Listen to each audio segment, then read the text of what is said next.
வந்து சாயும் சிவசங்கரா. சிவய நமய நம சிவம சிவய நமய நமசி நம சிவய. குழப்பு வழியன்ன கவிடுபடு பத்தல் விளக்கு அழலுருவின் விசிவுரு பச்சை எய்யா இளஞ்சூர் செய்யோ நவ்வயிற்று ஐதுமயரொழுகி தோற்றம் போல கொள்ளம் பொத்திய பொதியுரு போர்வை அணைவாளவன் கண் கண்டு அணைவாளவன் கண் கண்டு. மகர பெரி கிசக சிறி சகோட செங்கோட்டி விழ்வகையிதாள். நாள் கண்டு நாம் இங்கு நாள் கண்டு கோள் கண்டு வாழ்கின்ற வழி சொன்னோம் சிவசங்கரா. உள் கண்டு வெளி கண்டு உள்ளுக்கும் உள் கண்டு உணர்கின்ற முறை சொன்னோம் சிவசங்கரா. மகர பெரி கிசக சிறி சகோட செங்கோட்டி விழ்வகையிதாள். துளைவாய் தூர்ந்த துறப்பு அமையாணி எந்நாள் திங்கள் வடிவிற்று ஆகி அந்நாளில்லா அமைவரு வருவாய் பாம்பு அனந்தன்ன ஓங்கு இருமறுப்பின் மாயோன் முன்கை ஆய்தொடி கடுக்கும் கண்கூடு இருக்கை தின்பிணி திவ்வின் ஆய்தினை அரிசி அவையல் அன்ன வேய்வை போகிய விரலுரல் நரம்பின்.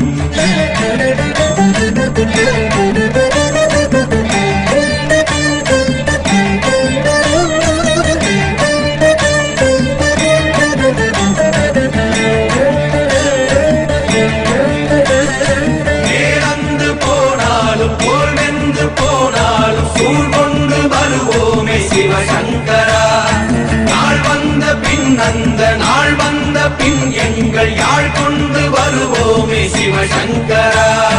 கேள்வி போகிய நீல்விசின் தொடையல் மணங்கமிழ் மாதரை மண்ணி அன்ன அணங்குமை நின்ற அமைவர் காட்சியாறு அலைகள்வர் படைவிட அருளின் மாறுதலை பெயர்க்கும் மருவு பாலை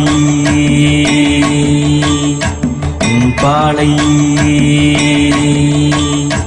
மகர பெரி கிசக சிறி சகோட செங்கோட்டி விழ்வகையிதாள்.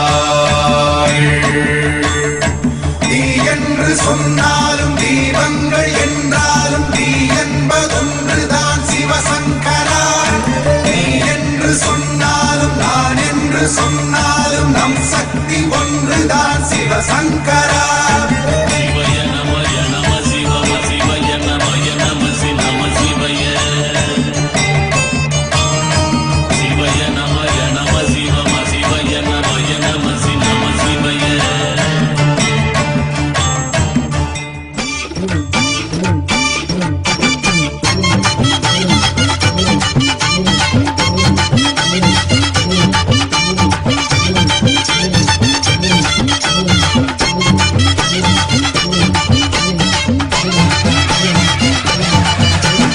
அடந்த மலை காடு அது ராக்கிற்கு வீடு பழம் முதிரும் சொல்ல நான் பார்க்க போற மேல அந்த பழம் முதிரும் சொல்ல நான் பார்க்க போற மேல.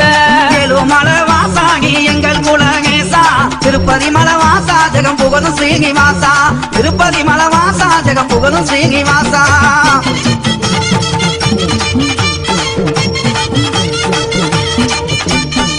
சுக்ரி திருமதிலாந்தங்க மர சோலைகளா சுக்ரி திருமதிலாந்தங்க மர சோலைகளா தெங்க மர சோலைக்குள்ளே தேவி அவ வாக்காயம்மா.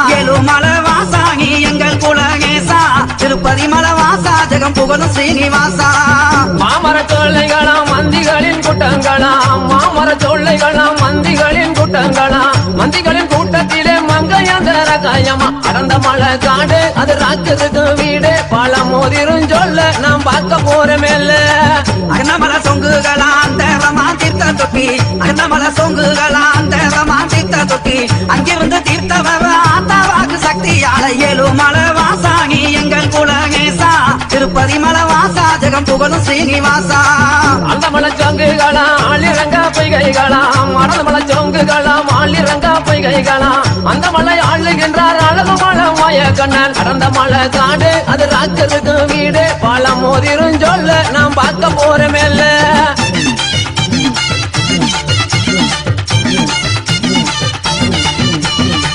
மலைக்கு மலை அழகா மலைய சுத்தி தொப்பழகா மலைக்கு மலை அழகா மலைய சுத்தி தொப்பழகா மலை மேலே வாழுகின்ற மாயழகங்களுக்கு ஏழு மலை வாசாகி எங்கள் குலகேசா திருப்பதி மலை வாசா ஜெகம் புகழும் ஸ்ரீனிவாசா மலை மேலே வாழுகின்ற மாயழகன் கண்ணனுக்கு மலை மேலே வாழுகின்ற மாயழகன் கண்ணனுக்கு மாமதுரை சீமை பார்க்க மனதிலையும் ஆசை கொண்டார் கடந்த மலை காடு அது ராக்கருக்கு வீடு பழம் மோதிரும் சொல்ல நாம் பார்க்க போற மேல தீர்த்த கரைக்கு சென்று தேவி வாக்காய தான் வாங்கி தீர்த்த கரைக்கு சென்று ராக்காய தான் வாங்கி தீர்த்த கரை காவலம்மா தென்பாகி சென்று வரையா ஏழு மலை வாசாகி எங்கள் குலகேசா திருப்பதி மலை வாசா ஜெகம் புகழும் ஸ்ரீனிவாசா தீர்த்த கரையை விட்டு திருமுருகனை தான் வணங்கி தீர்த்த கரையை விட்டு திருமுருகனை தான் வணங்கி பழமுதி சோலை வந்து பால்முருகனை தான் வணங்கி கடந்த மலை காடு அது ராக்கருக்கு வீடு பழம் மோதிரும் சொல்ல நாம் பார்க்க போற மேல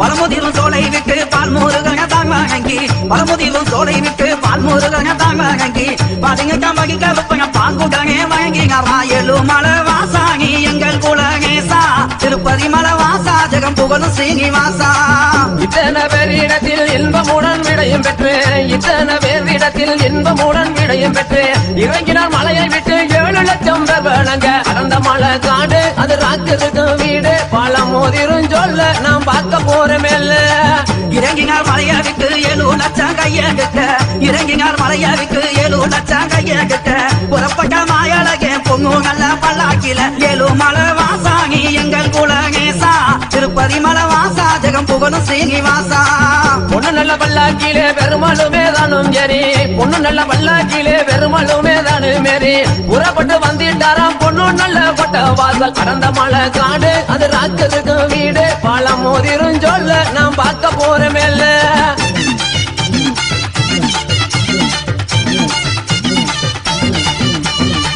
கோட்டை வாசல் தாங்க Shiva, Shiva, Shiva, Shiva, Shiva, Shiva, Shiva, Shiva, Shiva.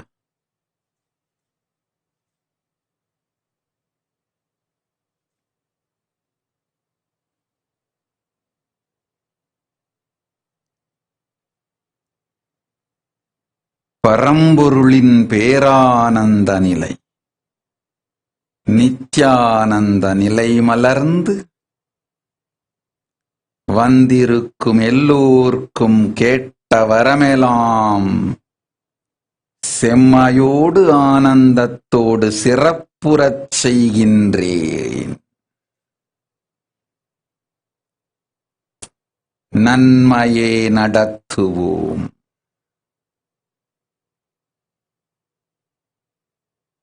சிறப்புறச் செய்கின்றேன்.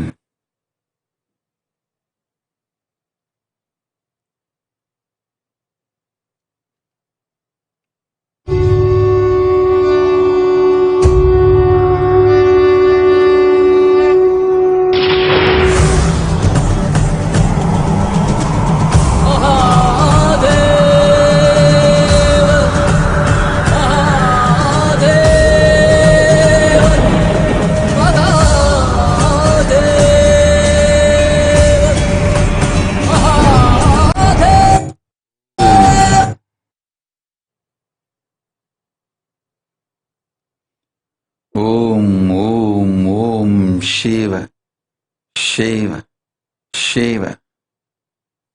இணையத்தாலும் இதயத்தாலும் இணைந்திருக்கும் எல்லோர்க்கும் கேட்ட நல் வரமெல்லாம் தந்தோம். கேடுகள் அழித்து நன்மைகள் செய்து செம்மைகள் சொல்லி உண்மைகள் உரைத்து சத்தியம் உணர்த்தி சக்தி பாதமும் அளித்து சக்தி நீ பாதத்தொடு சாயுஜ்யம் தந்து பரமசிவத்துவம் பக்குவமாய்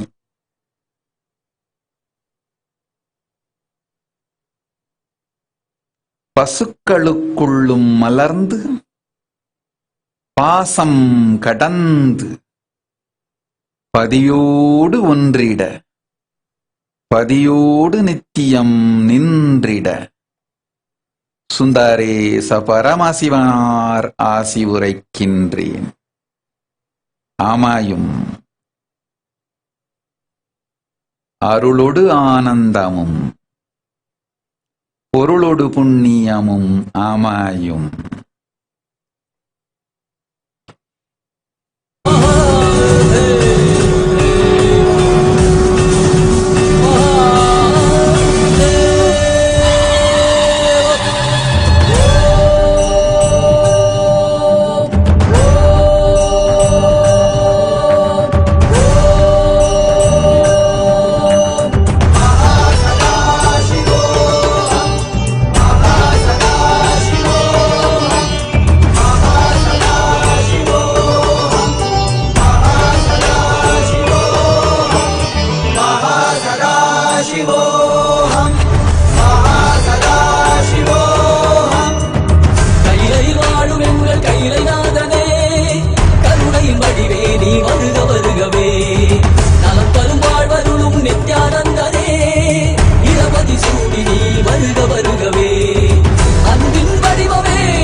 திருப்பதி மலை வாசா ஜெகம் புகழும் ஸ்ரீனிவாசா பட்டங்கள் தான் கட்டி பரிவட்டமும் மேலே கட்டி பட்டங்கள் தான் கட்டி பரிவட்டமும் மேலே கட்டி புறப்பட்டு வாராம் பொழுதோடு கதக்கிணறு அடந்த மலை காடு அது ராக்கருக்கு வீடு பழம் மோதிரும் சொல்ல நாம் பார்க்க போற மேல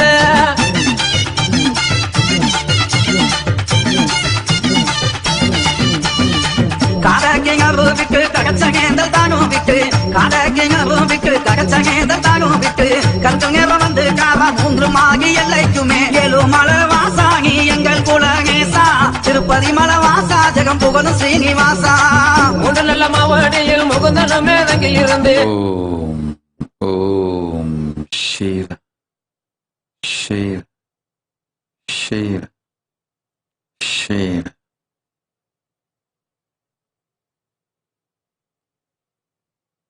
சக்தி பாதத்தாலும் சக்தினி பாதத்தாலும் இணையத்தாலும் இதயத்தாலும் இணைந்திருக்கும் எல்லோர்க்கும் ஞான குண்டலினி உயிர்ப்பித்து துவாதசாந்த நிலையில்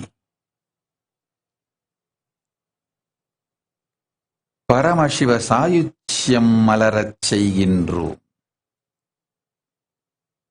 உங்கள் ஆனந்த கந்தத்தில் மனக்கண்ணிற்குள் ஆழ்ந்து காணுங்கள். முயலாமை தன்மை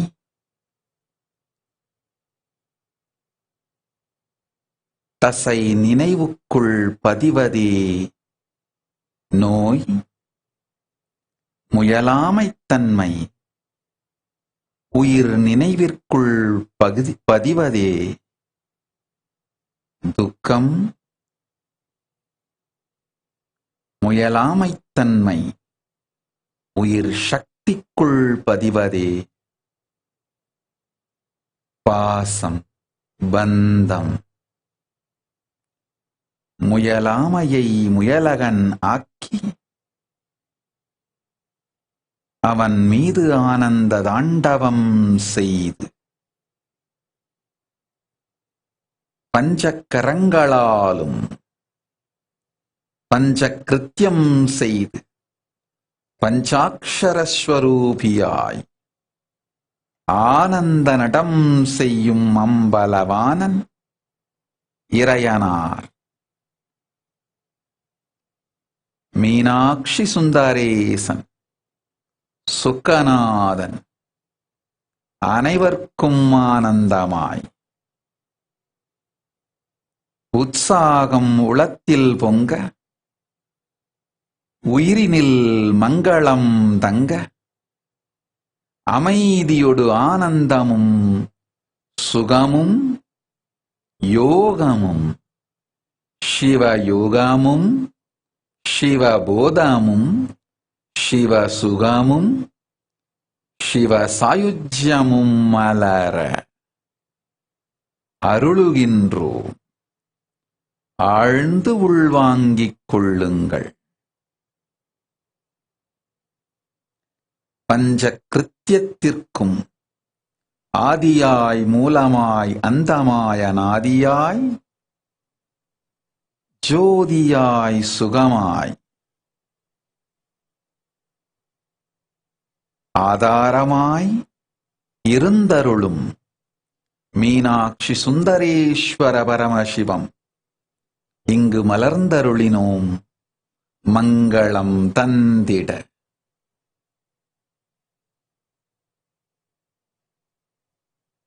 அறிமுகம் தேவையிலார்க்கு அறிமுகம் தேவையில்லை, அறிமுகம் வேண்டுவோர்க்கு அறிமுகம் உபயோகமும் இல்லை. ஆயினும் அறிமுகம் செய்து கொள்ளும் வழக்கமே இல்லை என்பதனால்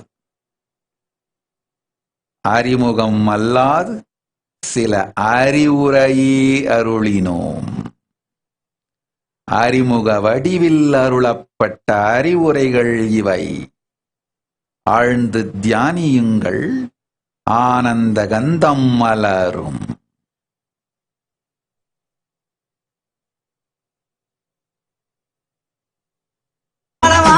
ஜகம் புகழும் ஸ்ரீனிவாசா சப்பு ஜலங்கையாட சதிராட்டம் சேர்ந்து ஆட சப்பு ஜலங்கையாட சதிராட்டம் சேர்ந்து ஆட எம்பெருமாள் வாரார் என்று எதிர் சேர்வை தான் நடக்க அடர்ந்த மலை காடு அது ராக்கருக்கு வீடு பழம் மோதிரும் சொல்ல நாம் பார்க்க போற மேல எம்பெருமான் வாரார் என்று எதிர் சேர்வை தாங்க கக்க எம்பெருமான் வாரா சொல்லி எதிர் சேர்வை தாங்க கக்க கோவிந்தன் வாரா சொல்லி கோகி தாங்க மக்கள் இக ஏழுமலை வாசாகி எங்கள் குலகேசா திருப்பதி மலை வாசா ஜெகம் புகழும் ஸ்ரீனிவாசா கோடான கோடி மக்கள் கோட்டை கட்டி கொண்டு வர கோடான கோடி மக்கள் கோட்டை கட்டி கொண்டு வர திருமலை வாரார் என்று திரியாட்டம் தான் நடக்க அடர்ந்த மலை காடு அது ராக்கருக்கு வீடு பழம் மோதிரும் சொல்ல நாம் பார்க்க போற மேல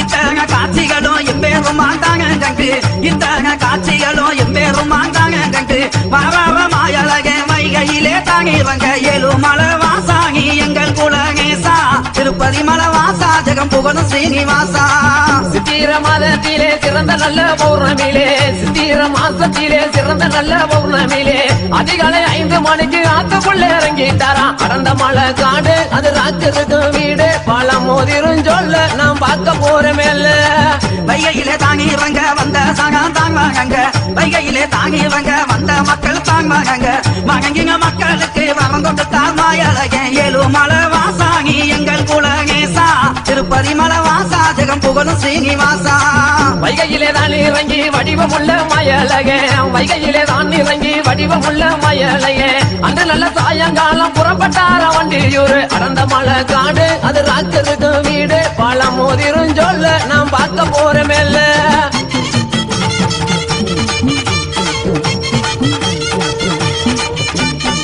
வண்டியில் போகி வாவா வடிவமுள்ள மாயழகே வண்டியில் போகி வாவா வடிவமுள்ள மாயழகே நாச்சியார் மகக்கு நாவாயகே போகையில ஏழுமலை வாசாகி எங்கள் குலகேசா திருப்பதி மலை வாசா ஜெகம் புகழும் ஸ்ரீனிவாசா அழகர் வாரார் என்று ஆனந்தமாய் பார்த்திருக்க அழகர் வாரார் என்று ஆனந்தமாய் பார்த்திருக்க நாராயணன் தன்வரவை நாச்சியாரும் எதிர்பார்க்க அடர்ந்த மலை காடு அது ராக்கருக்கு வீடு பழம் மோதிரும் சொல்ல நாம் பார்க்க போற மேல நாச்சியார் மங்ககத்தில் நாராயணன் தானுடைய நாச்சியார் மங்ககத்தில் நாராயணன் தானுடைய கோகீசவனா என்று கும்பிட்டாளா நாச்சியாவா ஏழுமலை வாசாகி எங்கள் குலகேசா திருப்பதி மலை வாசா ஜெகம் புகழும் ஸ்ரீனிவாசா நாச்சியார் அரண்மனையில் நல்லபடி பூசை பெற்று நாச்சியார் அரண்மனையில் நல்லபடி பூசை பெற்று அதிகாலை 5 மணிக்கு அளவு மலையாதான் கிளம்ப அடர்ந்த மலை காடு அது ராக்கருக்கு வீடு பழம் மோதிரும் சொல்ல நாம் பார்க்க போற மேல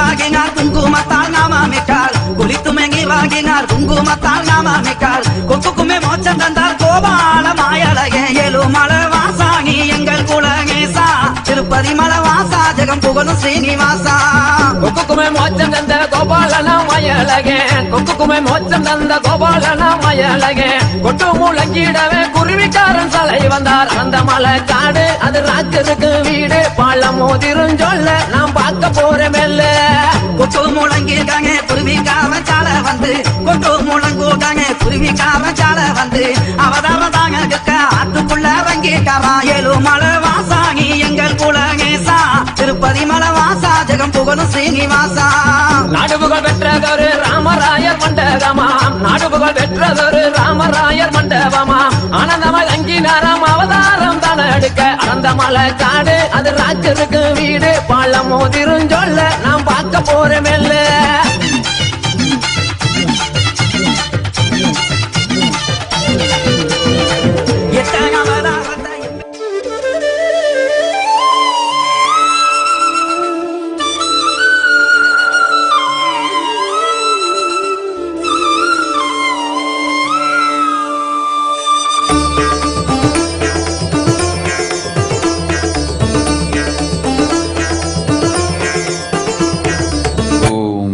Shiva, Om Shiva, Om Shiva, Shiva, Shiva, Shiva.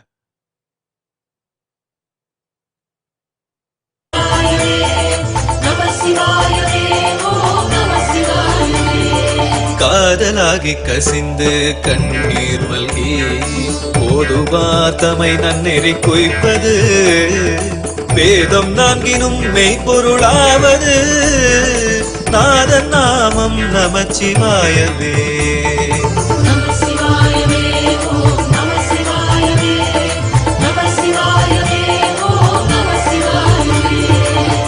நம்புவார் அவர் நாவின் நவிற்றினார் வம்பு நான் மலர்வார் மது ஒப்பது செம்பொனார் திலகம் உலகுக்கெல்லாம் நம்ப நாமம் நமச்சிவாயவே.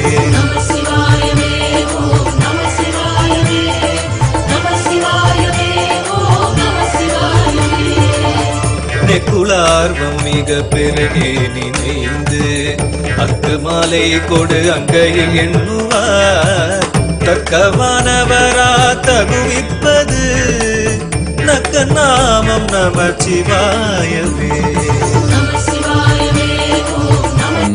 Shiva, Shiva, Shiva, Shiva, Shiva, Shiva, Shiva, Shiva, Shiva,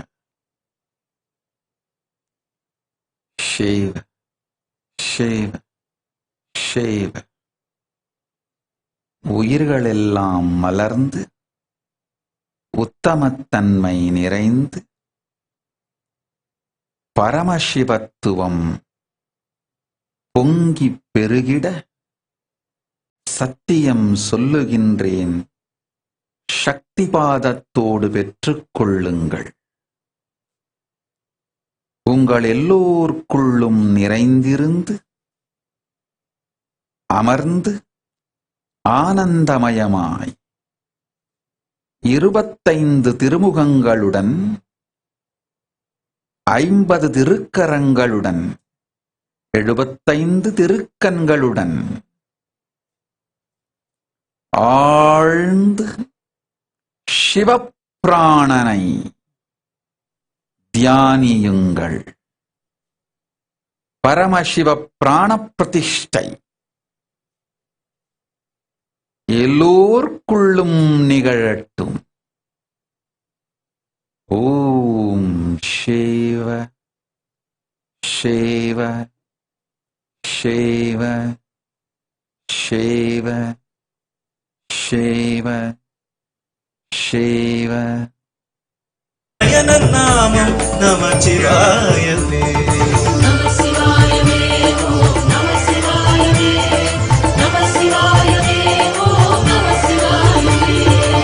கொள்வாரேனும் குணம் பல நன்மைகள் இல்லாரேனும் இயம்புவராயிடின் எல்லா தீங்கையும் நீங்குவர் என்பரால் நல்லார் நாமம் நமச்சிவாயவே.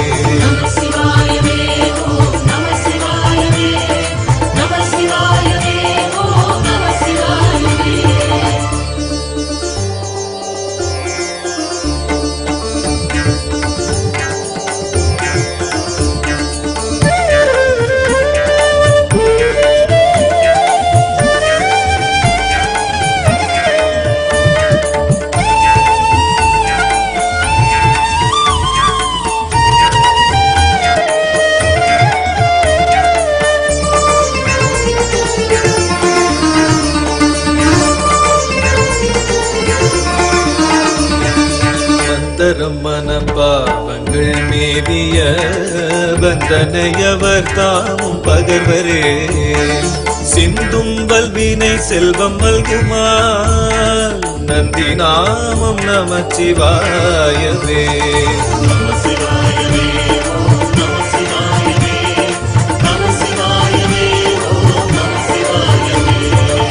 நரகம் ஏழ்புக நாடினராயினும் முறை செய்வாயினர் ஆயினுருத்திரர் பிறவியே புகுவித்திடும் என்பரார் பரதன் நாமம் நமச்சிவாயவே.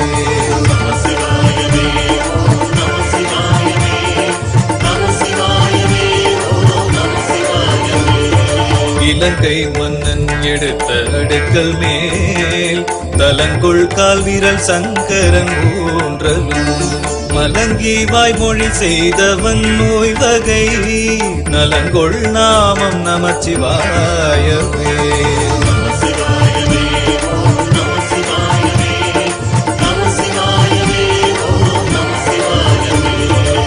போதன் போதன கண்ணனும் மண்ணல் தன் பாதந்தான் முடி நேடிய பண்பராய் யாதும் காண்பரிதாகி அளந்தவர் போதும் நாமம் நமச்சிவாயவே.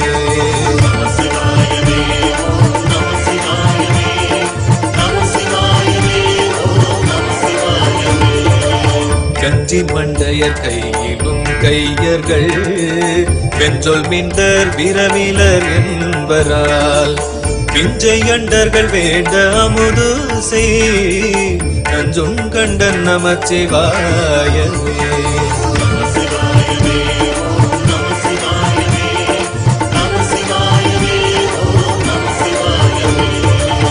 நந்தி நாமம் நமச்சிவாயவெனும் சந்தையா தமிழ் ஞான சம்பந்தன் சொல் சிந்தையால் மகிழ்ந்தேத்த வல்லார் எல்லாம் வந்த பாசம் மறுக்க வல்லார்களே.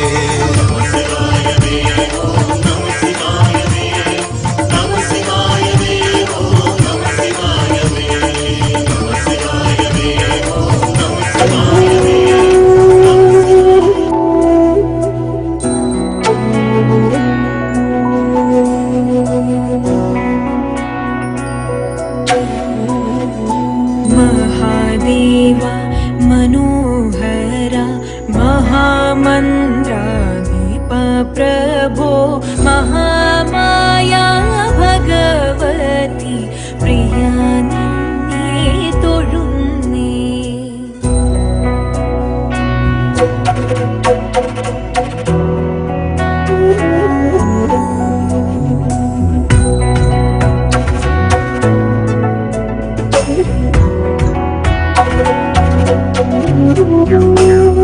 പരന്നീടും പ്രപഞ്ചത്തിൽ പകൽ രാത്രികളെ ചേർക്കും പരമാർഗം ധീരമാക്കും പരമേശാതൊഴുന്നേ.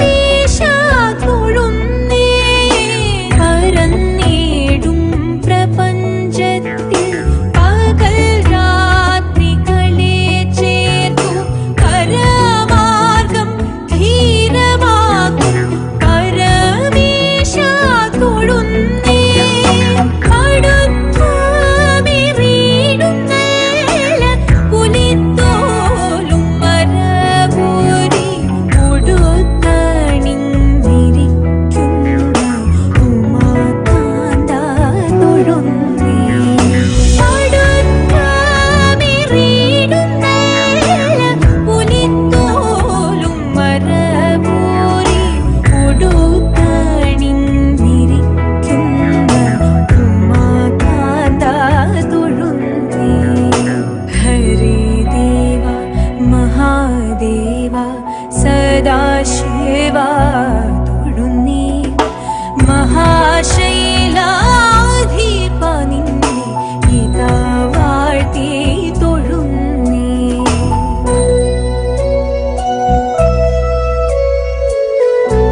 Yamina Shiva, Nirmala Pashupati, Shri Sada Shiva,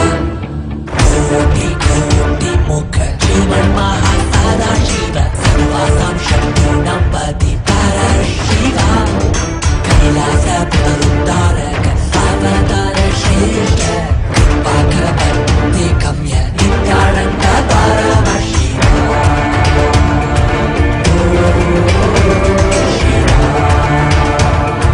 Nithyananda Paramashiva.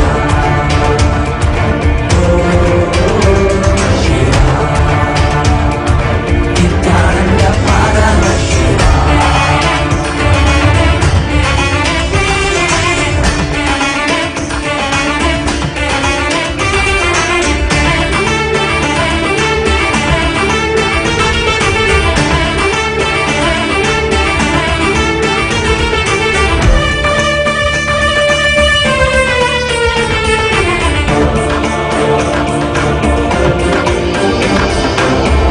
Jati Nilakanta, Indushekara, Jagan, Pita, Sarkamada Kamari, Para, Para. Jati Nilakanta, Indushekara, Jagan, Pita, Sarkamada Kamari, Para, Para. Mantramaya Divyandehin, Sarvanya Piteshvara, Ananda Ganda Nilaya, Nirvanada. Kashayam Paran Sanyasa Kutyadishvara Shiva Niditra Dikshadayaka Nithyananda Paramashiva. Shiva Nithyananda Paramashiva. Shiva Nithyananda Paramashiva.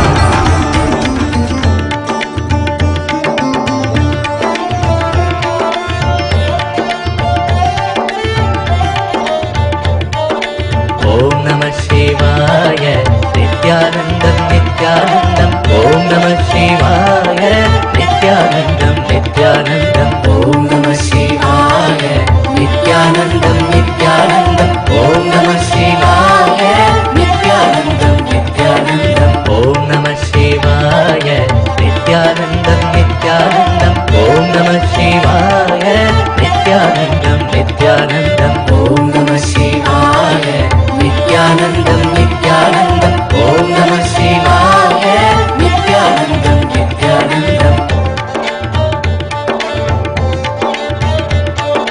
Nithyanandam Nithyanandam Nithyanandam Nithyanandam. Nithyanandam Nithyanandam Nithyanandam Nithyanandam Nithyanandam Nithyanandam. Om Namah Shivaya, Nithyanandam Nithyanandam. Om Namah Shivaya, Nithyanandam Nithyanandam. Om Namah Shivaya, Nithyanandam Nithyanandam. Om Namah Shivaya, Nithyanandam Nithyanandam. Om Namah Shivaya, Nithyanandam Nithyanandam. Om Namah Shivaya, Nithyanandam Nithyanandam. Om Namah Shivaya, Nithyanandam Nithyanandam. Om Namah Shivaya, Nithyanandam Nithyanandam. Om Namah Shivaya, Nithyanandam Nithyanandam.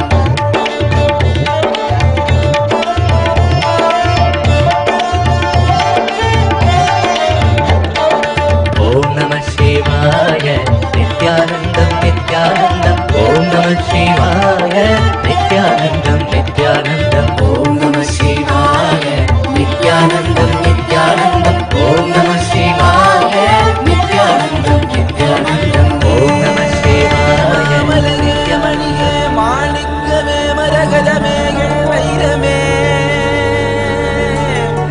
பொன்னே புகழ் சேர் பொன்மலையே சோதி வடிவான ரூபனே என் குருநாதா என் குருநாதா என் குரு அஞ்ஞான கடல் நீங்கி கணக்கு ஆத்ம ஞானம் அளிப்பாய் குருநாதா நித்யானந்தா. ஆத்ம ஞானம் அளிப்பாய் நித்யா.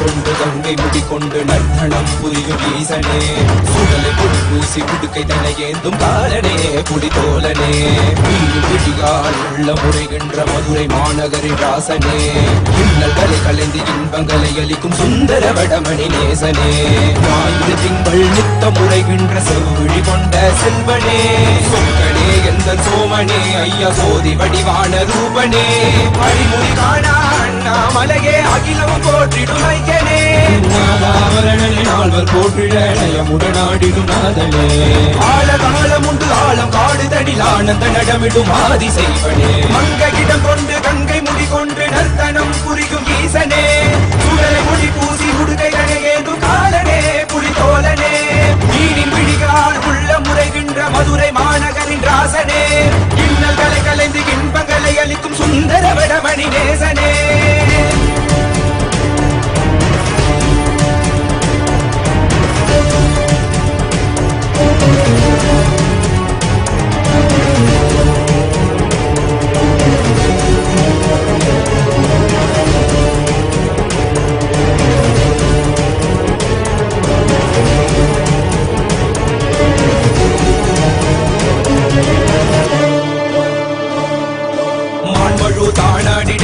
மங்கையவளிடம் கொண்டு நீயாடி வாடியால் திருவினைகள் தீர்த்தருளவே நித்யனே இடபத்தின் மேலேறிவா, என்றென்றும் ஈசனை தானாடிட புவிதனில் சுந்தரனை நீயாடிவா, தினமும் நீ விசும்பு தந்தருளவே தேசனே மலனே நீயாடிவா, இமையோர்கள் இன்னலை கலந்திடும் தேவா தேவாதி தேவா சதா சிவா பாபா, குருவாக வந்து திருவருள் புரிவாய் நித்யானந்தனே முக்தி தரவாவா, விடதியில் உரைகின்ற பிரமனே நீயாடிவா.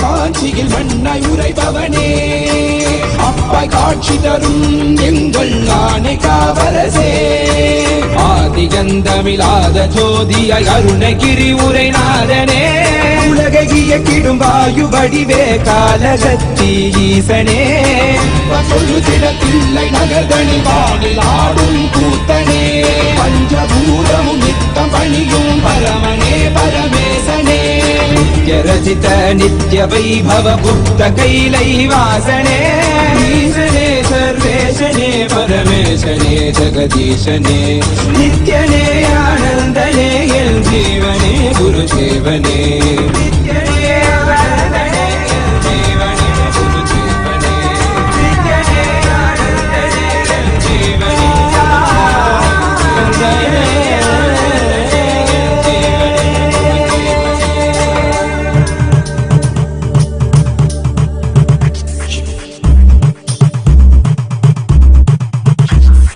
தென்னாடுடைய சிவனே போற்றி என் நாட்டவர்க்கும் இறைவா போற்றி, என் நாடுடைய சிவனே போற்றி என் நாட்டவர்க்கும் இறைவா போற்றி,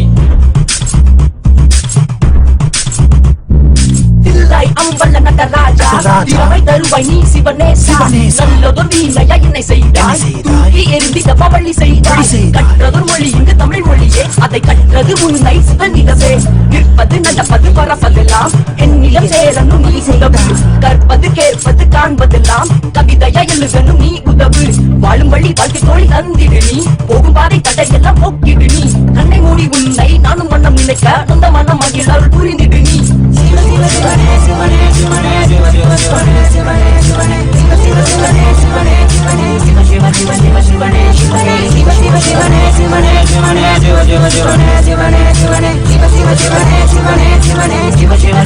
சிவனே சிவனே நாடுடைய சிவனே போற்றி என் நாட்டவர்க்கும் இறைவா போற்றி என் நாடுடைய சிவனே போற்றி என் மொழி தமிழ் மொழி நீ தந்த பண் மொழி எழுதினில் உனக்கு நான் இறை வணக்கம் என் வாழ்வினில் நீ செல்ல கரை விளக்கம் கண்டெடுத்த முத்து உன் காதல் என்ற சொத்து கண்டெடுத்த முத்து உன் காதல் என்ற சொத்து சொத்து சுகம் போனாலும் போகட்டுமே என் அப்பன் அருள் என்னிடம் இருக்கட்டுமே அடியார்கள் பண்ணாங்கும் என் தலைவா நான் பாண்டியல்ல நீங்கும் என் தட்டியே கலைஞனி கண்ணாமுகள் பள்ளித்திடவே அருள் புரிந்திட்டு நானும் புகழ்ந்திடவே எமன் அவன் என்னை அழைத்திடவே அழுத்திடு அவனை வணங்கிடவே சிவ சிவ சிவனே சிவனே சிவனே சிவ சிவ சிவனே சிவனே சிவனே சிவ சிவ சிவனே சிவனே சிவனே சிவ சிவ சிவ சிவ சிவனே சிவனே சிவ சிவ சிவனே சிவனே சிவனே சிவ சிவ சிவனே சிவனே சிவனே சிவ சிவ சிவனே சிவனே சிவனே சிவ சிவ சிவ சிவ சிவனே சிவனே சிவ சிவ சிவ சிவ சிவ சிவ சிவ சிவ சிவ சிவ சிவ சிவ சிவ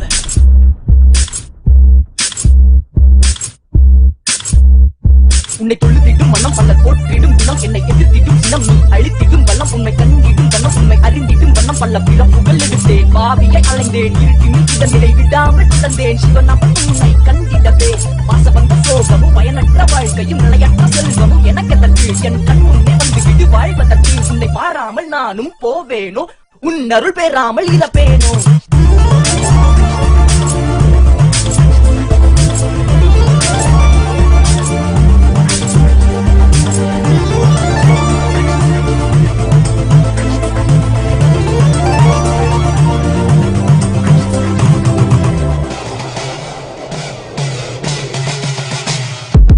சிவ சிவ என்றே தெளிகிலர் ஊவர் சிவ சிவ வாயுவும் தேர்ந்துள்ளடங்க சிவ சிவ என்றே தெளிகிலர் ஊவர் சிவ சிவ வாயுவும் தேர்ந்துள்ளடங்க சிவ சிவ வாய தெளிவினுள் உள்ளாக சிவ சிவ வாயும் திருவருளாமே சிவ சிவவாய தெளிவினுள் உள்ளாக சிவ சிவவாகும் திருவருளாமே.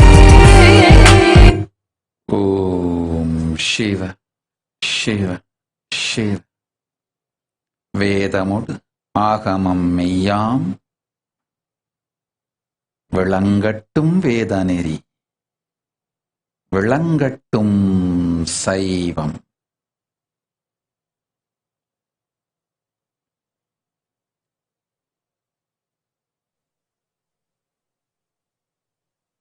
பஞ்சபூதங்கள் அனைத்தும் மங்களமாய் நிகழ்ந்து நவக்கிரகங்கள் நன்மை செய்து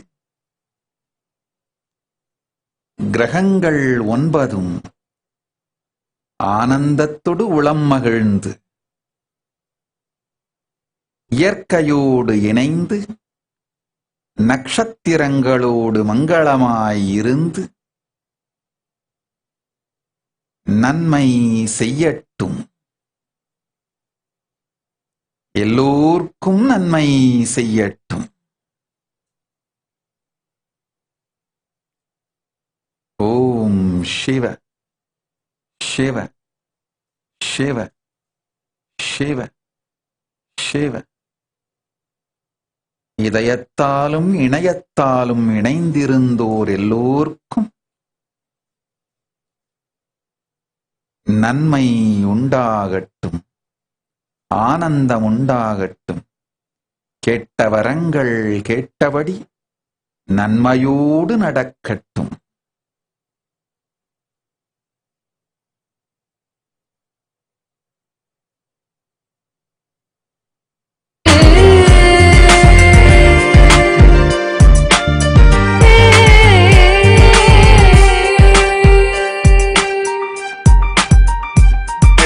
ஓம் சிவ சிவ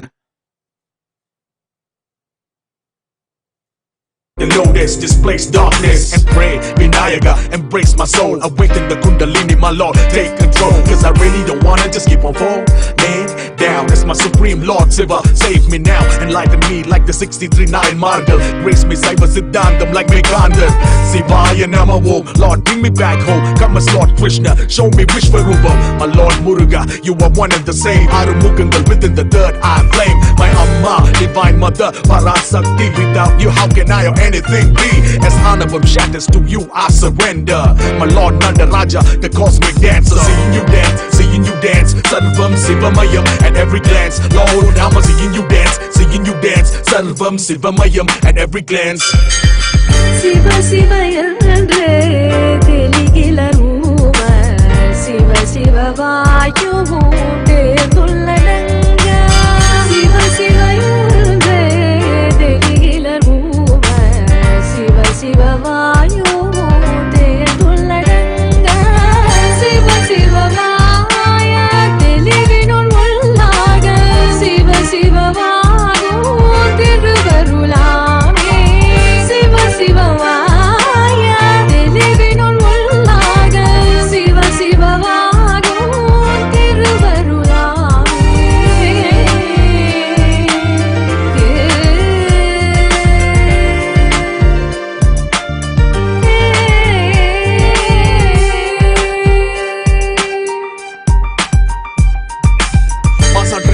மலர்ந்த மணி சுடரே நிகின்றியது திருமை தீமை உடனே கலியுக பகவதே சிவனை உடனே என்னை ஆட்கொள்வாயாக திருவமத்தின் மனதை புரிந்தருள்வாயாக தப்பனை முறை பெற்றாம் நிரந்தரம் முந்தரி சண்ட மோட்சம் அனையும் இந்த நட்சத்திரம் மூர்த்திகள் விஷ்ணு பிரம்மா முன் உள்ளடக்கம் வாழ்த்திட வேண்டும் ஏனெனில் இந்த தொடக்கம் நடனம் நர்த்தனம் இனி ஆடும் பொழுது சிவலோகம் நடுக்கம் திப்பொரு வெடிக்கும் தர்ம சங்கடம் தீரும் பேராலை வரட்டும் நான் தயார் நிலை மரண பயம் இனி இல்லை அவள் கணி காவல் கண்கள் பொண்ணை காண அவள் நிழல் போல தொடரு பாடல் பொழுது வேண்டுமே பாவம் அளிப்பு வேறொன்றுமில்லை நிலைமை மாற வேண்டும் என்பார்கள் உன் தாள் சரணம். ஈசான சர்வ வித்யானாம் ஈஸ்வர சர்வபூதானாம் பிரம்மாதிபதிர் பிரம்மணோதிபதிர் பிரம்மா சிவோ மே அஸ்து சதா சிவோம் தத்புருஷாய வித்மகே மகாதேவாய தீமஹி தன்னோ ருத்ர பிரச்சோதயாத்.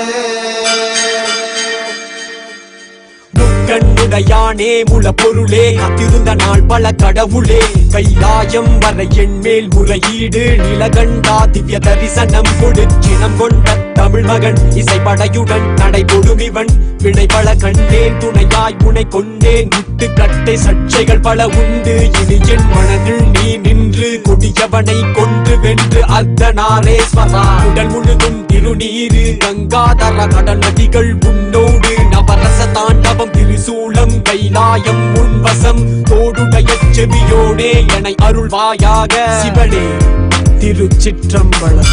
சிவ சிவ என்றே தெளிகில ரூம, சிவ சிவ வாயுவும் தேர்ந்துள்ளடங்க, சிவ சிவ என்றே தெளிகில ரூம, சிவ சிவ வாயுவும் தேர்ந்துள்ளடங்க, சிவ சிவ வாய தெளிவினுள் உள்ளாக, சிவ சிவ வாயும் திருவருளாமே, சிவ சிவ வாய தெளிவினுள் உள்ளாக, சிவ சிவ வாயும் திருவருளாமே.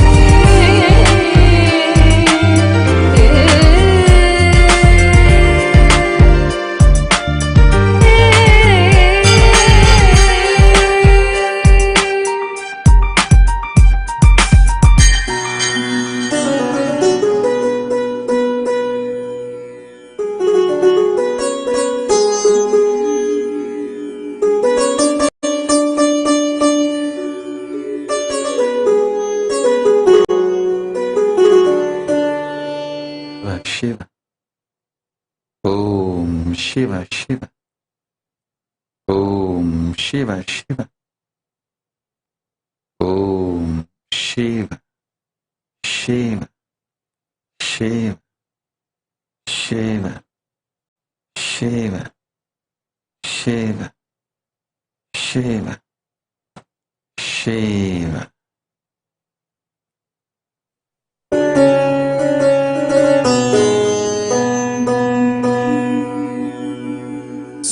சொற்றுணை வேதியன் சோதிவானவன் பொற்றுணை திருந்தடி பொருந்த கை தொழ கற்றுணை பூட்டியோர் கடலில் பாய்ச்சினும் நற்றுணையாவது நமச்சிவாயவே நற்றுணையாவது நமச்சிவாயவே.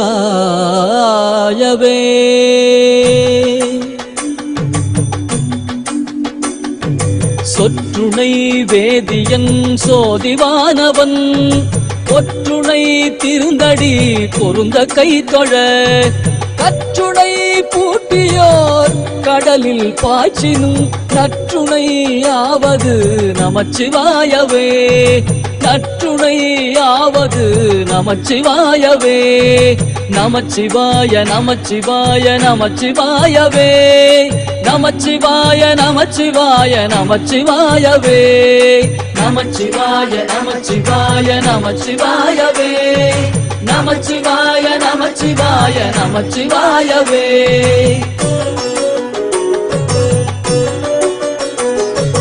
பூவினுக்கு அருங்கலம் பொங்கு தாமரை ஆவினுக்கு அருங்கலம் மரணஞ்சாடுதல் கோவினுக்கு அருங்கலம் கோட்டம் நில்லது நாவினுக்கு அருங்கலம் நமச்சிவாயவே நாவினுக்கு அருங்கலம் நமச்சிவாயவே நமச்சிவாய நமச்சிவாய நமச்சிவாயவே நமச்சிவாய நமச்சிவாய நமச்சிவாயவே நமச்சிவாய நமச்சிவாய நமச்சிவாயவே நமச்சிவாய நமச்சிவாய நமச்சிவாயவே.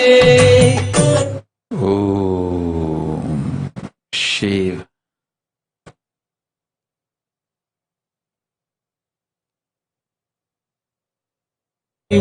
ஒன்றுமில்லையாம் பண்ணிய உலகினில் பயின்ற பாவத்தை நன்னி நின்று அறுப்பது நமச்சிவாயவே நன்னி நின்று அறுப்பது நமச்சிவாயவே நமச்சிவாய நமச்சிவாய நமச்சிவாயவே நமச்சிவாய நமச்சிவாய நமச்சிவாயவே நமச்சிவாய நமச்சிவாய நமச்சிவாயவே நமச்சிவாய நமச்சி. ஓம் சிவ சிவ சிவ சிவ சிவ சிவ சிவ சிவ சிவ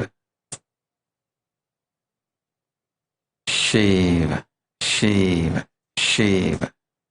வினவுவோமல்லோ அடுக்கி கிடக்கினும் அருளில் நாமுற்ற நடுக்கத்தை கெடுப்பது நமச்சிவாயவே நடுக்கத்தை கெடுப்பது நமச்சிவாயவே நமச்சிவாய நமச்சிவாய நமச்சிவாயவே நமச்சிவாய நமச்சிவாய நமச்சிவாயவே நமச்சிவாய நமச்சிவாய நமச்சிவாயவே நமச்சிவாய நமச்சிவாய நமச்சிவாயவே.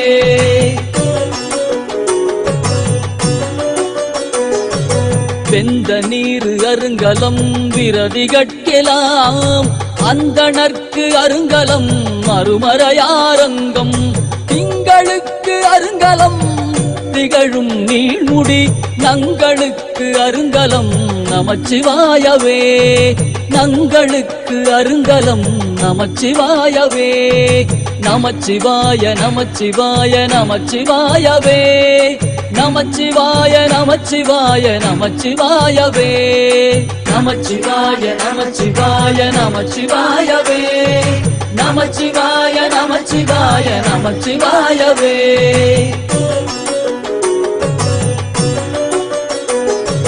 சலமிலன் சங்கரன் சார்ந்தவர்களால் நலமிலன் நாள்தோறும் நல்குவான் நலன் குலமிலேராகிலும் குலத்து கேற்பதோர் நலம் மிக கொடுப்பது நமச்சிவாயவே. நலம் மிக கொடுப்பது நமச்சிவாயவே. நமச்சிவாய நமச்சிவாய நமச்சிவாயவே.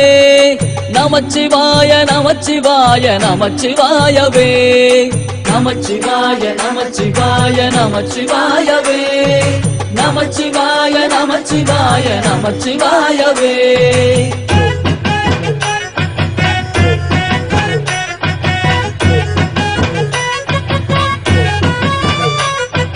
வீடினார் உலகினில் விழுமிய தொண்டர்கள் கூடினார் அன்னறி கூட சென்றலும் ஓடினேன் ஓடி சென்று உருவம் காண்டலும் நாடினேன் நாடிற்று நமச்சிவாயவே. நாடினேன் நாடிற்று நமச்சிவாயவே. நமச்சிவாய நமச்சிவாய நமச்சிவாயவே.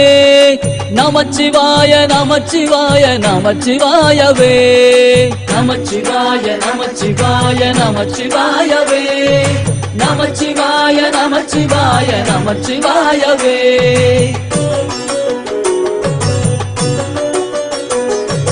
இல்லக விளக்கது இருள் கெடுப்பது சொல்லக விளக்கது சோதி உள்ளது.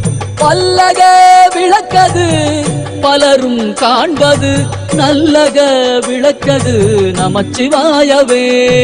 நல்லக விளக்கது நமச்சிவாயவே. நமச்சிவாய நமச்சிவாய நமச்சிவாயவே. நமச்சி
under the guidance of Supreme Pontiff of Hinduism, Jagadguru Mahasanidhanam, His Divine Holiness, Bhagavan Nithyananda Paramashivam. Let's start with the Sadguru Vandanam. Nithyanandam Paramasukhanam Kevalam Jnanamurtim Dvandvatitam Gaganasadusham Tattvamasya Lakshya Ekam Nityam Vimalamachalam Sarvadi Sakshi Bhutam Bhavatitam Trigunarahitam Sadgurum Tam Namami. Let's go through the disclaimers. Security measures. No photography, video, audio recording. Important cautions.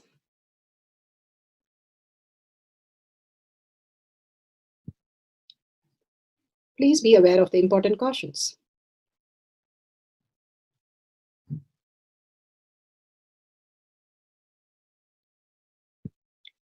What is spa manifestation? Let's hear from Bhagavan himself explaining what is spa manifestation.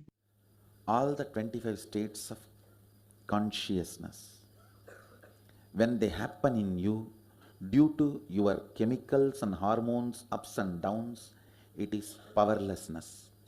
When it happens in you, out of your free will and consciousness, it is powerfulness. That's all.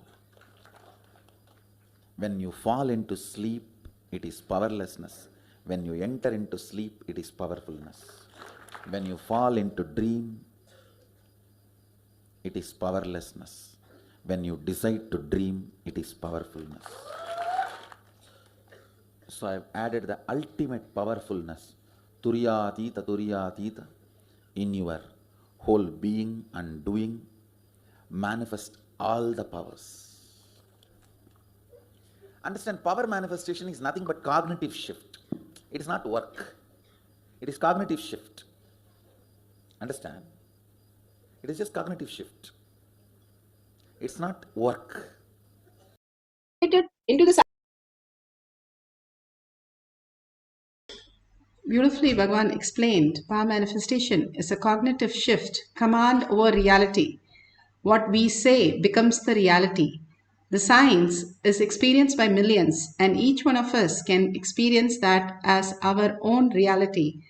As Bhagavan blessed today with such an auspicious space and such an auspicious time, let's get into the power manifestation. The Shastra Pramana, the eternal unchangeable truth revealed in the source scriptures, the Vedas and the Agamas. Giving the scriptural reference is the first thing that Bhagavan does in every single thing.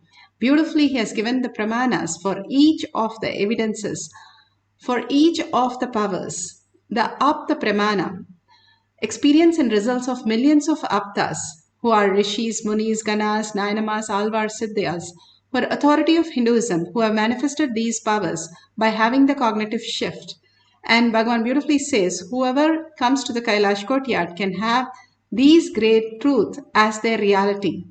Atma Pramana, account of His Divine Holiness, Bhagavan Nithyananda Paramashivam, this millennium's avatar's personal experience of power manifestation, Bhagavan's very own leelas to showcase how a cognitive shift, understanding that Paramashiva is real and that reality in each of us, whether we accept it or whether we reject it or whether we deny it, it is the very existence, how we exist in this matter called body and mind.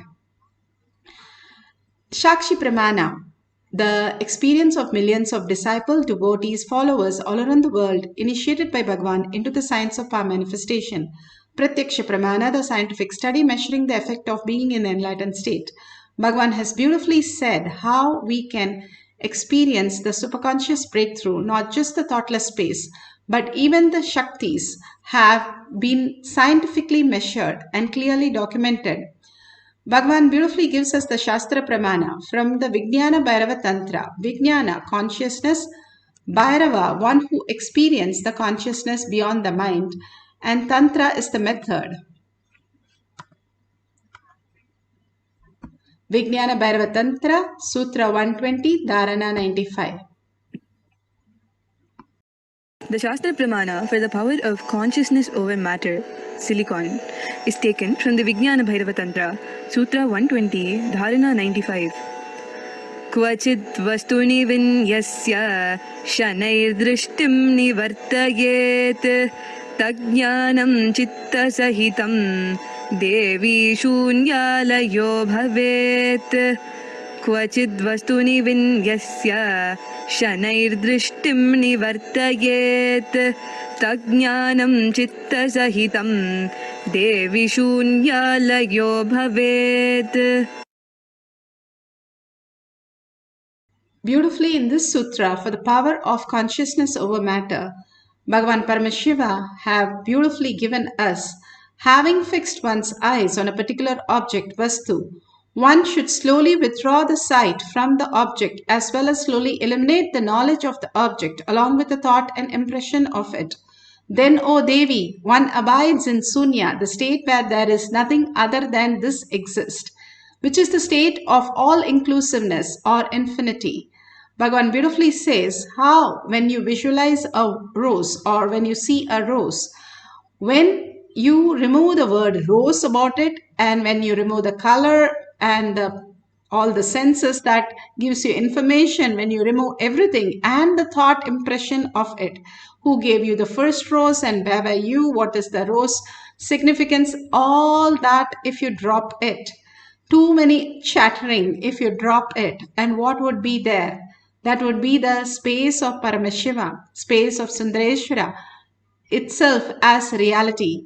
Connecting to that as a quantum space is the power manifestation. Again and again Bhagavan says, when you manifest powers, you poke hole in your self-doubt, self-denial and self-hatred and prepare yourself to receive Paramashiva's initiation.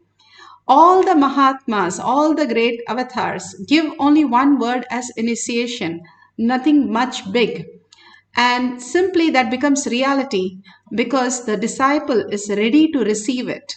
Bhagavan beautifully says, if you're like a camphor, you get on the fire immediately. But if you are a banana stem, it takes for ages for you to catch fire. And simply you can experience the oneness with Paramashiva once you're ready for it. And how do we prepare ourselves? Is through the power manifestation, again and again manifesting. How for the body, yoga, detox, everything is given for the consciousness to become reality, again and again, living that conscious space into the deep meditation, manifesting as Shaktis. Manifesting, each manifestation tells us that there is no logic that we are using, but only the consciousness. Here clearly says, the state where there is nothing other than this exists is a state which is all inclusiveness and in or infinity. The beautiful space, the quantum, which is the reality space, consciousness. How Bhagavan said the planet have effect on us. Even the moon, they have found out, it completely has an effect because the moon affects the tides in the ocean, which is 70%, it's fully covered. The earth is covered 70% of salt water. The same thing in our body, 70% is salt water. We might drink the purest water, but completely we have only salt water in our system, which is the way it starts reacting the same way the ocean starts, the high tide and the low tide when there is no moon or full moon. If moon, just one planet, just moon could do this to us, what about all the other planet which has effect in us? That is why Bhagavan gives the darshan to bless us so that it nullifies all the planetary effect and only blossoms all the auspiciousness and abundance. And preparing ourselves to receive the prasada from Bhagavan is power manifestation. That is why after every darshan and satsang, Bhagavan asks all of us to sit and meditate on the space of oneness with Paramashiva, experiencing Paramashiva. The Apta Pramana, beautifully the story of Ramanuja, where the Nawab, the Muslim king, came and took away all the idols and told Ramanuja, if you can call your deity and if he can come to you, you can take it up. But he was in such a oneness space with the deity that he simply called the deity Chellapillai. That means, my dear son, please come to me. And it really took a form and runs to the saint beautifully. And Ramanuja became the eternal space of oneness with the deity. You can see how beautiful he just get into the oneness and he calls in a very dear space of please come to me, and simply the deity walks to him. And everybody shocked to see the scene, how the deity could form as a human and just come to him and manifest as reality. Everybody was so shocked to see the ultimate reality. Ramanuja just became the Kayakalpa body and radiates even now in the beautiful temple in South India. Here Bhagavan explains about Swami Vannada, how he experienced the moment of Advaita, the moment of oneness completely into the Paramashiva space, and it clicked with him, just one word, but it clicked because he was ready to receive the Guru Vak. On the surface and so deep in the being. Using that powerful eyes, he was looking into me. Of course, that is too much. So naturally, sleep disappears. I'll describe the scene. The next word is Sami. That's the way he used to call me. Because that is the way my whole family used to address. I had hundreds of names given and self-given. And it continues even now. But most used name is this Swami. Even my mother used to call me as Swami only. From the time I remember me, I never heard any other word from my mother. Even as a baby, as a child, I always heard only she calling me, addressing me as a Swami.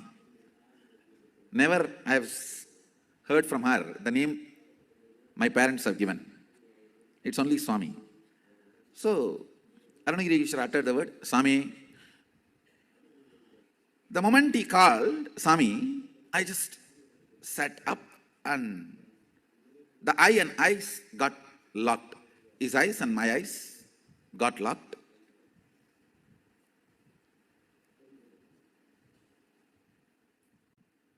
He raised the right hand with a gesture. Are you able to raise your hand? So the meaning is, are you able to do what you want? It was not verbal. It was like a show. So naturally, I responded. Means I moved my hand and showed, yes, I can. Suddenly, onada.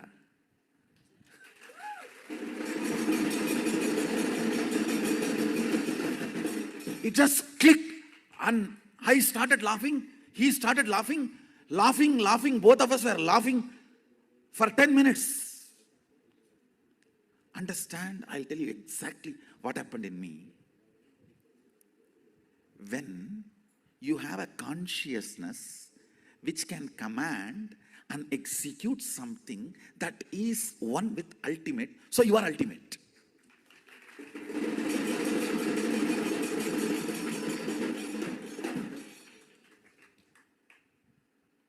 I know now with this theory there will be 100 questions, doubts you may have. All that we can digest, grind, burn next.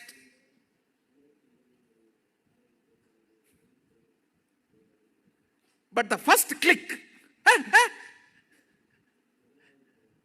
he's right. That first click was so powerful.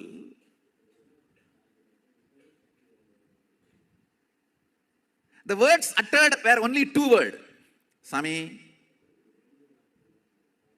Then he showed through the gestures. Are you able to move the right hand? So I responded in the same way, gestures, not words. Yes, I can move. What is there? So just when this gesture, question, answer was going on, I could understand very clearly what he is trying to convey. If you have a consciousness which can command and make the matter, body is matter, make the matter obey, listen, you are carrying, which is ultimate. You are the consciousness which is ultimate.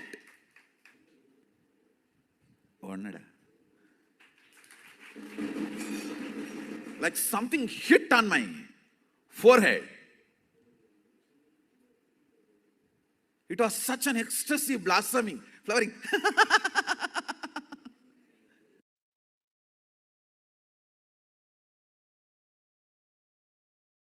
Bhagavan explains how he experienced the oneness with Paramashiva himself as his reality, understanding. Even if you see your Guru as Paramashiva, ultimate, consciousness, quantum, you can recognize the quantum space in you. That's what Bhagavan says. Either you find out what you recognize in you, or you recognize in Paramashiva, or that is your Guru, or the cosmos itself. And the easiest is to see the Guru as the ultimate space of oneness, as ultimate. You can see the devotees beautifully doing the consciousness over matter. While they do, Bhagavan has beautifully told a story where such a beautiful space of oneness can be experienced when the Zen master pushed a devotee off the 3rd floor, and he simply landed down like a feather, and he was enlightened, because when he was falling down, he was in the space that if my Guru does, he is ultimate. So he will do only ultimate thing. And simply he recognized that Guru, whatever Guruvak is life, and simply manifested the enlightened space itself because of the intensity that he had in Guruvak. Such a beautiful space that he was living. Bhagavan beautifully says how a dead body floats even though it is full of water, but our body sinks because even though we are lighter than that, because of the weight of the ego, the identity that we carry is so heavy. It is clearly shown. When the ant or even a cat jumps 30 floors down, they don't get hurt. Same way, if we understand, if we don't have the weight of the identity, simply we will land as a feather. Bhagavan beautifully says how the ashram of Ghosh, which was both sides of a lake, and they had a policy there. Whenever Ghosh shouted that stop, every disciple has to stop and start the meditation. And when they were doing that, they were in a river in between the ashram. There was a river. They was working in the river. So they had to sit down in the river and start meditating. But that day, it started flooding the river and they didn't know what to do. The first one ran away. The second one sat till the water came up to the brim, till his chin. And then he said, maybe nobody told the Guru what it is. And then he ran away. The third one, it clearly says that Bhagavan beautifully explains, he just sat and sat and sat and simply he floated. Even the Yamuna river, when Krishna was first taken from the jail, she wanted to touch the feet of Krishna. So she was trying to cover the whole place and get flooded.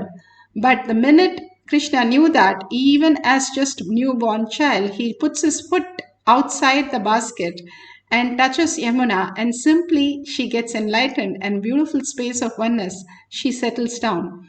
All this great science Bhagavan has beautifully explained for us to understand.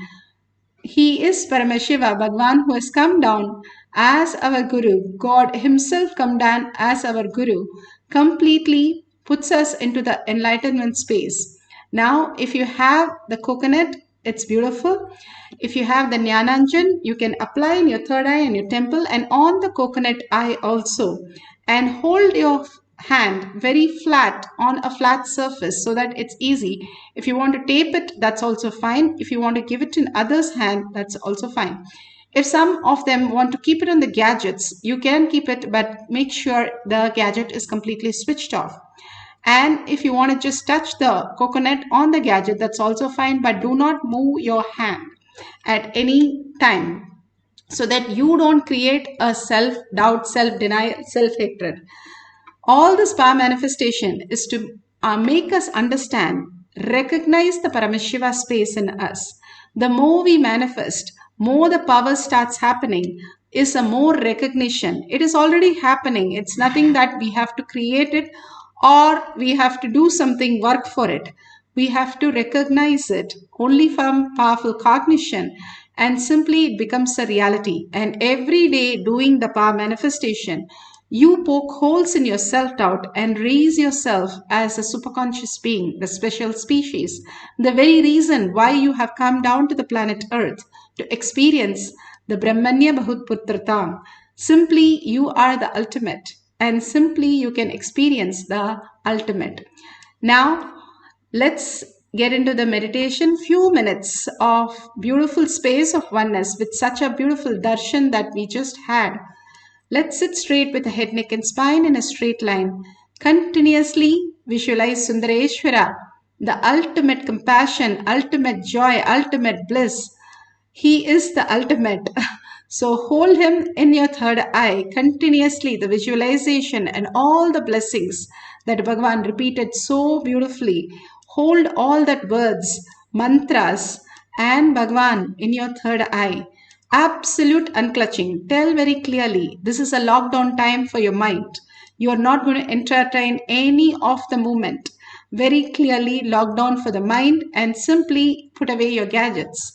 And complete completion, understanding that you are Paramashiva and there is nothing other than you as Paramashiva exists. When you hold that, you will recognize everything that exists as infinity. Nothing can be removed from you. Nothing will be lost. Rather, you will have a more clarity. How you wake up from your sleep, you have more clarity. This is 1,000 times more clarity than that, Bhagavan says. So sit straight with your head, neck and spine in a straight line. Visualize Paramashiva, Sundareshwara in your third eye. Unclutch from everything. Completely tell them, lock down now, no moments of the thoughts. And be in the bhava of Sundareshwara. Sit as Sundareshwara, like Bhagavan said, with 25 heads and 75 eyes and 50 hands, alive and aware. And chant the Mahavakya continuously with a deep listening, merging into the oneness space of Paramashiva. Constantly, you will experience Paramashiva as your reality, and simply not just the coconut move, but it will even crack. So check for any crack before you start chanting the Mahavakya, and continuously chant till we end with the one cycle to start the second cycle. Let's start. The consciousness over matter power, chanting the Mahavakya intensely from your navel center with a deep listening. Nithyananda Paramashivam. Om Nithyananda Paramashivam. Om Nithyananda Paramashivoham.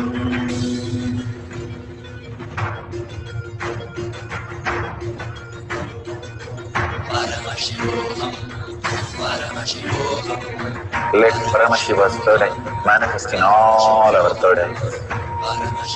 Let the Amrita pour, let the Varni open up, manifest in all of us.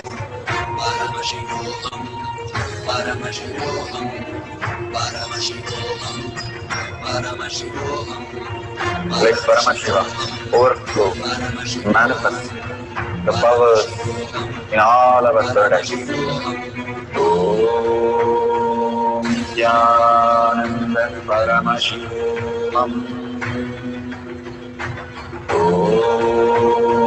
Nithyananda Paramashivam.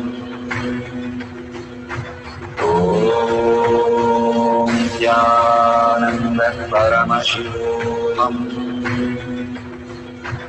Om Nithyananda Paramashivoham. Om Nithyananda Paramashivoham. Om Nithyananda Paramashivoham. Om Nithyananda Paramashivoham.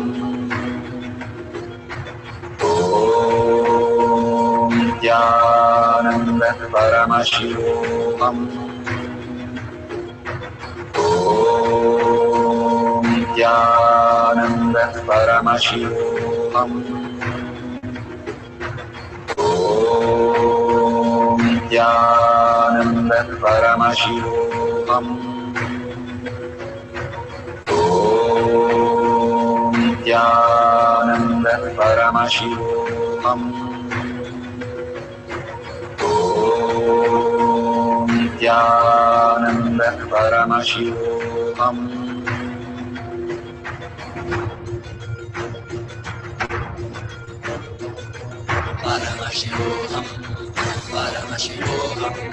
Let Paramashiva's third eye manifest in all our third eyes.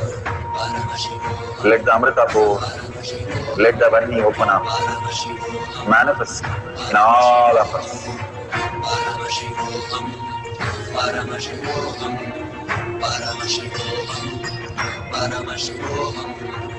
Let Paramashiva overflow, manifest the powers in all our third eyes. Om Nithyananda Paramashivoham. Om Nithyananda Paramashivoham.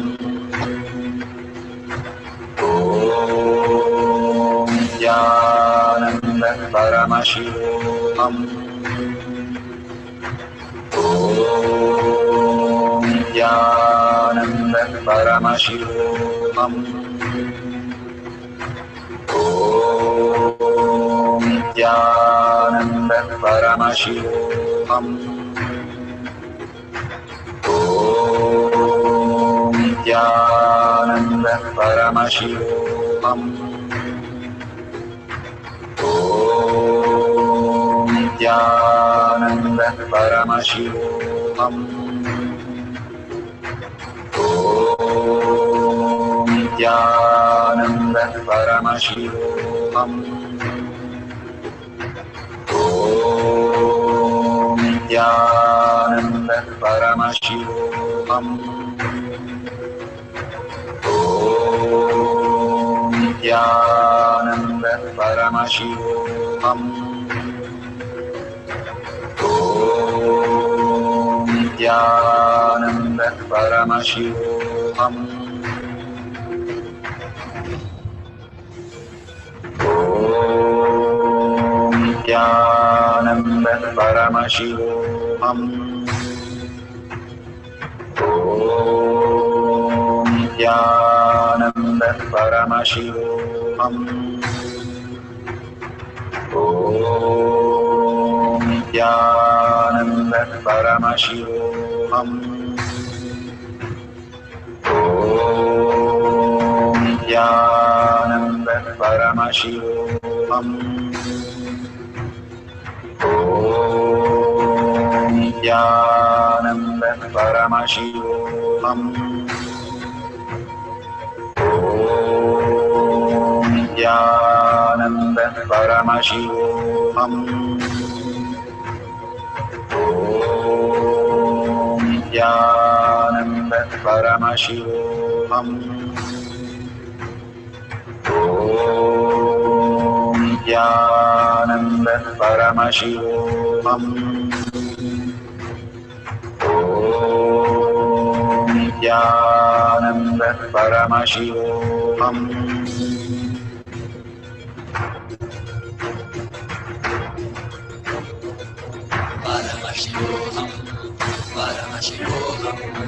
Let Paramashiva's third eye manifest in all our third eyes. Let the Amrita pour, let the Varni open up.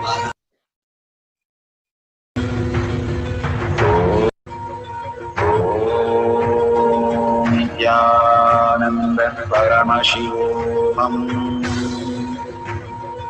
ॐ नित्यानन्द परमशिवोऽहम् ॐ नित्यानन्द परमशिवोऽहम् ॐ नित्यानन्द परमशिवोऽहम्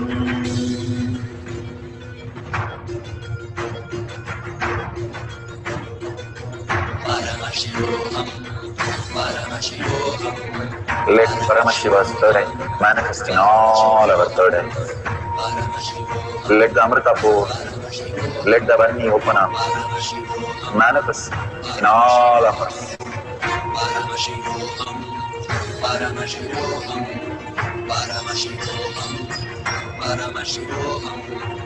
Let Paramashiva overflow, manifest the powers in all our third eyes. Nityanand परमशिवोऽहम् ॐ नित्यानन्द परमशिवोऽहम् ॐ नित्यानन्द परमशिवोऽहम् ॐ नित्यानन्द परमशिवोऽहम्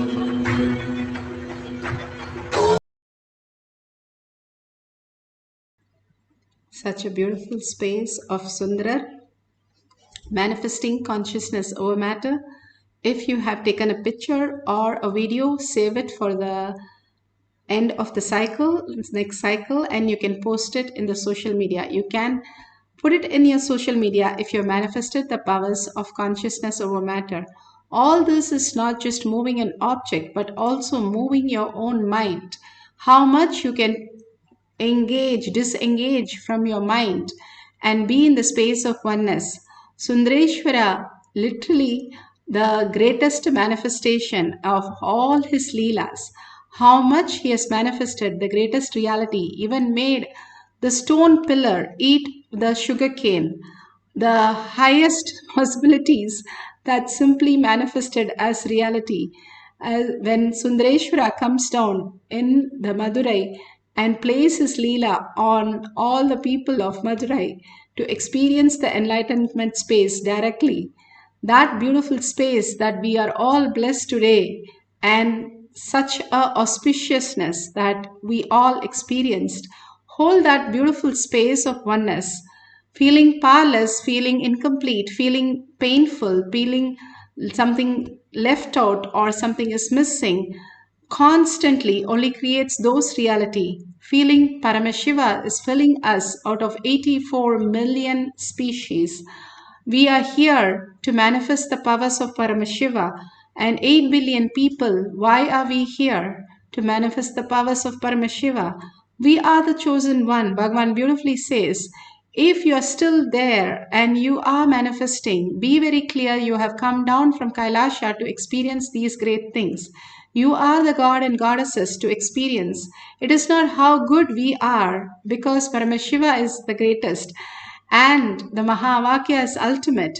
We can experience that.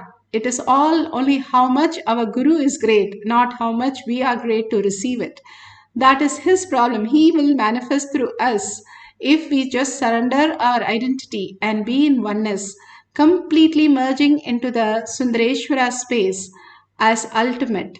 So let's have one more cycle of power manifestation. You can have the coconut or any object which does not just roll away but very stable in your hand or on a gadgets, so that you can experience the higher realities, how they exist. If you see in a huge parking lot, if you have just one place for your car, it is so difficult to find out. But if you go to a higher level, 7th floor, and then you start seeing where is it, in a minute you will spot it. The superconscious breakthrough is nothing but higher cognition, intelligence itself. And simply you will find the solution even for the greatest thing which you think impossible will just be available at a jiffy for you. That is power manifestation. That is why again and again when we manifest powers, we are growing consciously and the ultimate space of oneness becomes reality. So let's have one more beautiful cycle.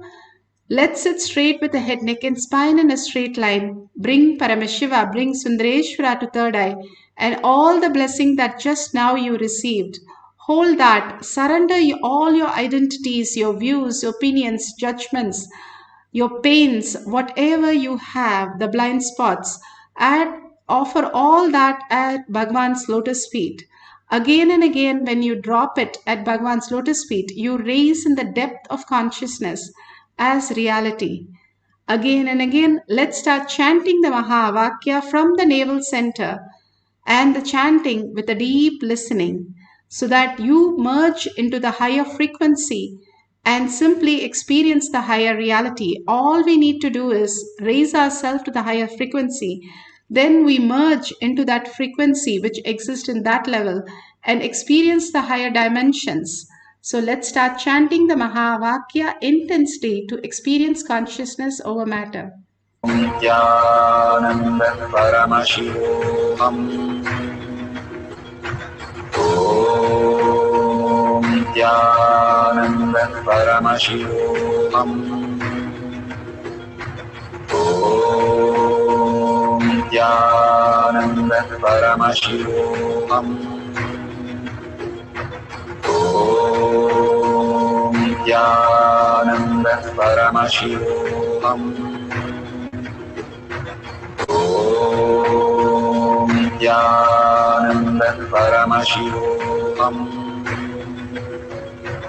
Om Nithyananda Paramashivoham.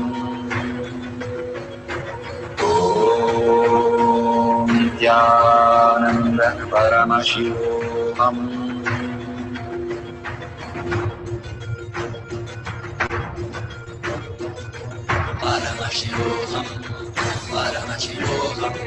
Let Paramashiva's third eye manifest in all our third eyes. Let the Amrita pour, let the Vani open up, manifest in all of us.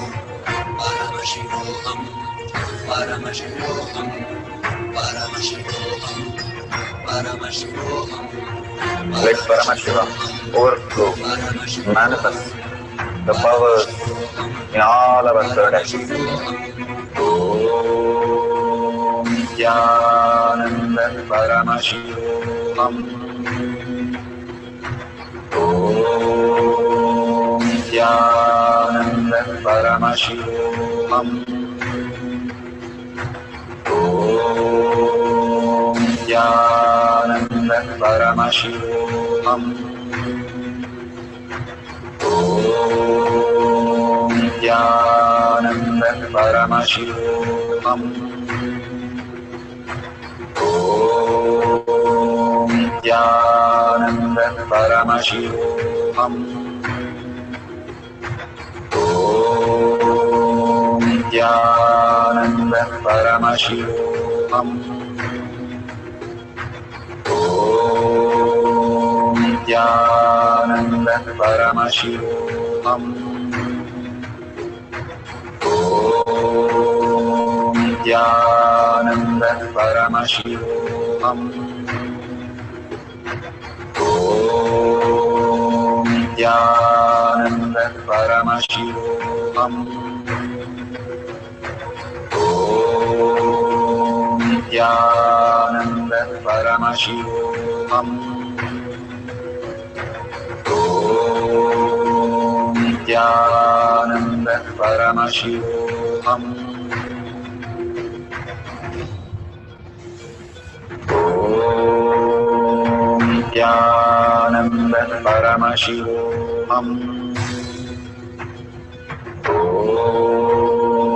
Nithyananda Paramashivoham. Om Nithyananda Paramashivoham. Om Nithyananda Paramashivoham. Om Nithyananda Paramashivoham. Om Nithyananda Paramashivoham. Om Nithyananda Paramashivoham. Om Nithyananda Paramashivoham.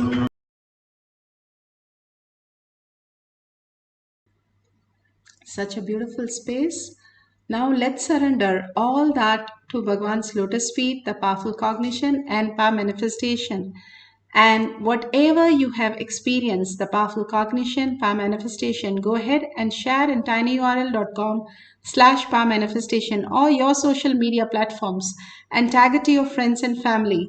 Ask all of them to come and get the blessings, the greatest happening on planet Earth. Soon everybody will start understanding and living that, because the pain outside is too much. The outer world is impossible to live, and so everybody is rushing to the inner space and understanding the higher science. It's the pulling out of delusion and making all of us understand we are Paramashiva. And with a deep gratitude and surrender to Bhagwan, and with a deep earning that I am Paramashiva becoming existential reality, and thanking each one of you here, manifesting these powers collectively makes it more important and makes it more real strength to experience conscious sovereignty. So let's thank Bhagwan and end this whole session with a Purna mantra. If you see a $sign, you can offer your contribution to Paramashiva. Whatever you offer to Kailasa will be n times coming back to you. So you can decide how much you want to offer as your contribution to Kailasa. That is clearly seen. Whatever they put in the hundi in Tirupati simply comes back to them in n dimension. Always when you offer to Bhagwan's lotus feet, to Kailasa, simply you will see the Dharma protecting you, not only protects, showers you with auspiciousness and abundance. With that, let's thank Bhagwan and end the session with the Purna Mantra. Om Purnamada Purnamidam Purna Purnamudashyate Purnasya Purnamadaya Purnamevavashishyate. Om Shanti Shanti Shanti. Hari Om Tat Sat Sarvam Bhagavate Sri Nithyananda Paramashivam Paduka Arpanamastu. Om Nithyanandam.